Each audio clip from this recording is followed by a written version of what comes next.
Shalom, selamat malam, saudara-saudara yang dikasihi Tuhan Yesus Kristus.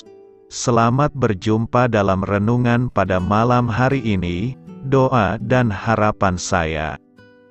Saudara semua ada dalam keadaan yang baik, sehat, penuh sukacita, dan berlimpah berkat Tuhan. Sebelum kita mendengarkan renungan firman Tuhan, mari sama-sama kita berdoa. Bapa kami yang di sorga, Bapa dalam nama Tuhan Yesus Kristus, Bapa yang baik, Tuhan yang selalu mengasihi dan peduli kepada kami bersyukur untuk berkat kemurahan Tuhan. Penyertaan-Mu dari pagi hingga malam hari ini, oleh karena pertolongan Tuhan, karena tuntunan dan hikmat-Mu saja, maka kami dapat melakukan segala tugas aktivitas kami. Pada saat ini kami mau mendengarkan sabda firman-Mu, urapi kami Tuhan, agar kami mengerti dan taat melakukan kehendak-Mu. Dalam nama Tuhan Yesus, kami berdoa. Haleluya, amin. Sahabat suara kasih, ayat pembacaan Alkitab kita hari ini terambil dari Matius 5 ayat yang ke-1 sampai 12. Matius 5 ayat 1 sampai 12. Ketika Yesus melihat orang banyak itu, naiklah ia ke atas bukit dan setelah ia duduk, datanglah murid-muridnya kepadanya. Maka Yesus pun mulai berbicara dan mengajar mereka.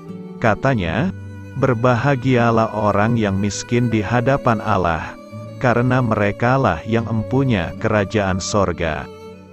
Berbahagialah orang yang berduka cita, karena mereka akan dihibur. Berbahagialah orang yang lemah lembut, karena mereka akan memiliki bumi. Berbahagialah orang yang lapar dan haus akan kebenaran, karena mereka akan dipuaskan. Berbahagialah orang yang murah hatinya, karena mereka akan beroleh kemurahan.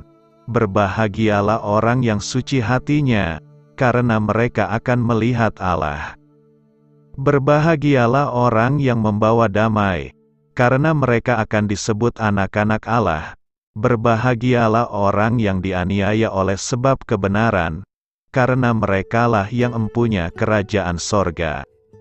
Berbahagialah kamu, jika karena aku kamu dicela dan dianiaya, dan kepadamu difitnahkan segala yang jahat.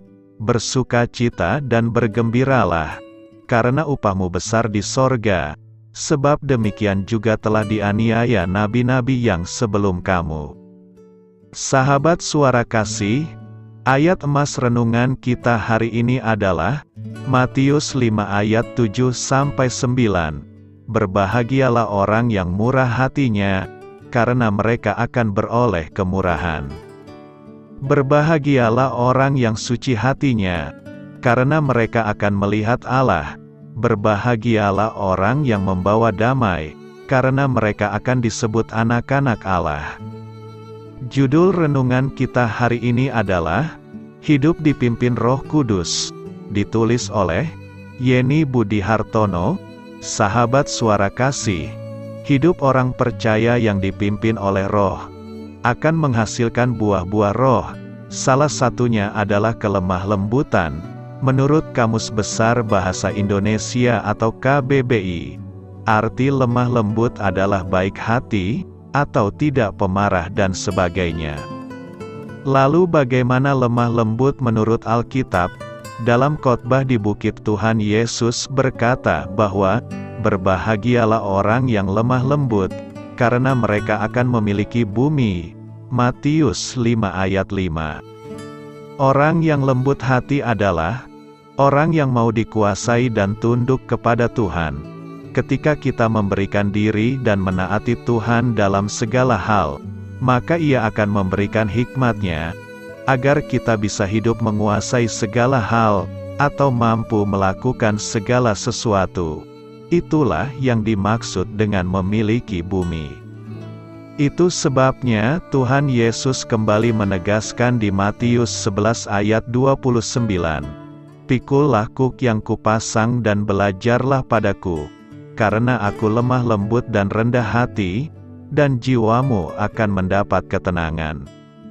Sahabat Suara Kasih, Tuhan telah memberikan teladan, bahwa Dia adalah sosok yang lemah lembut dan rendah hati.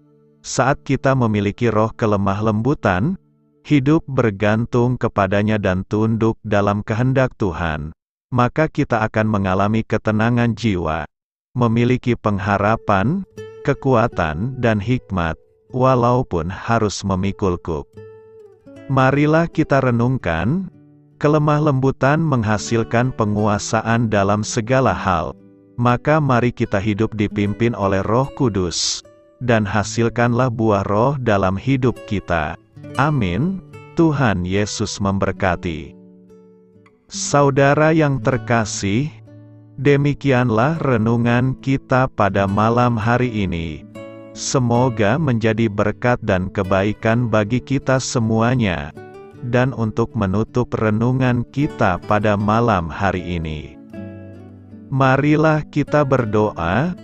Bapa kami yang di sorga, Bapa, di dalam nama Tuhan Yesus Kristus, kami bersyukur Bapa, karena Engkau memberikan begitu banyak berkat di dalam hidup kami. Ajarlah kami Bapa, untuk selalu mengucap syukur kepadamu setiap hari. Terima kasih juga Bapa, untuk pertolongan, penyertaan, dan juga atas berkat-Mu. Kami berbahagia dan bersyukur Bapa, atas kebaikan Tuhan di dalam hidup kami. Terima kasih untuk penyertaan-Mu Bapa, di sepanjang hari yang telah kami lewati.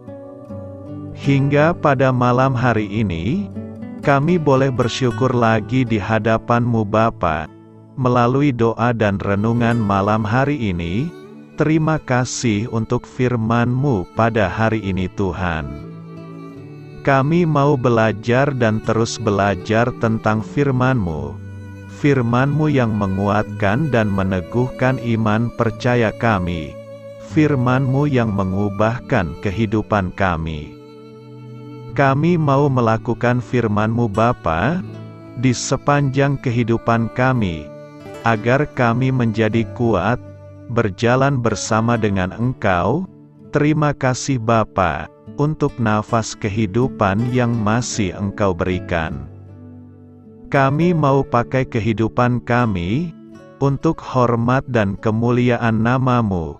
Kiranya Engkau selalu memberkati hidup kami, keluarga kami, sanak saudara kami, daerah tempat tinggal kami, bangsa dan negara kami, pemerintah-pemerintah kami. Biarlah semuanya dalam perlindungan-Mu Bapa, dan jadilah sesuai kehendak-Mu yang terbaik, di dalam hidup kami. Bapa, hamba berdoa untuk saudara-saudara kami, yang sudah mendengarkan renungan pada malam hari ini. Biarlah yang saat ini sedang mengalami sakit penyakit, pergumulan masalah, kebutuhan ekonomi, kiranya Engkau jamah, sembuhkan dan pulihkan kehidupan mereka. Berkati perekonomian mereka, serta berikan jalan keluar, di setiap masalah kehidupan yang sedang mereka hadapi. Ajarlah kami juga Bapa, untuk selalu berharap dan percaya kepada Tuhan Yesus. Pada malam hari ini Bapa, kami akan beristirahat dalam tidur kami. Kiranya Engkau sertai dan lindungi kami di sepanjang malam ini, sehingga kami boleh bangun besok pagi, dengan tubuh yang sehat, kuat, serta diberkati Tuhan. Terima kasih Bapa. Inilah yang menjadi doa dan permohonan kami. Dalam nama Tuhan Yesus, kami berdoa. Amin.